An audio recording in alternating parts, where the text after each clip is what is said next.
Hi, I'm Jon Lieber, and this is U.S. Politics in a little over 60 seconds. Today's question: how are Democrats going to finance their $2 trillion spending bill?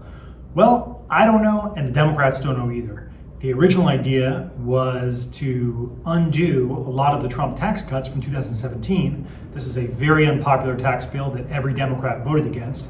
But moderate Senator Kyrsten Sinema told the White House earlier this month that she's against any and all tax rate increases. So this takes the top individual income tax rate going up off the table, and it takes the top corporate rate going up off the table, and it probably takes capital gains rates going up off the table. So now the Democrats are scrambling to backfill that revenue that they can no longer raise through rate increases with other ideas. One of those ideas is a tax on the unrealized gains of billionaires. This would be a radical departure from how the U.S. taxes income. Typically, it taxes capital gains income when those gains are realized. And the proposal from the Senate Finance Committee would be to tax them on an annual basis based on the appreciation. So in some cases, you could be taxing somebody on gains they haven't realized and forcing them to pay with money they don't have, forcing them to sell off assets. Unfortunately for Sinema and Ron Wyden and other Democrats who support this, moderate Senator Joe Manchin from West Virginia said he's against it. So they've got to go to other ideas, such as a corporate alternative minimum tax.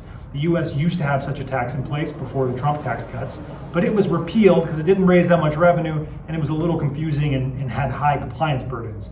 Now, the Democrats want to bring that back. It would involve taking away some of the deductions and credits that companies use to minimize their tax liability and would apply to a very narrow group of companies, about 200.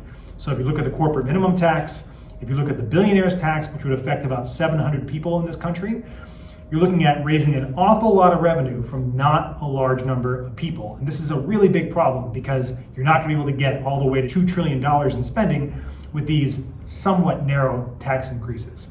This party's a long way from ending, though. They probably have weeks or potentially months of negotiations ahead of them.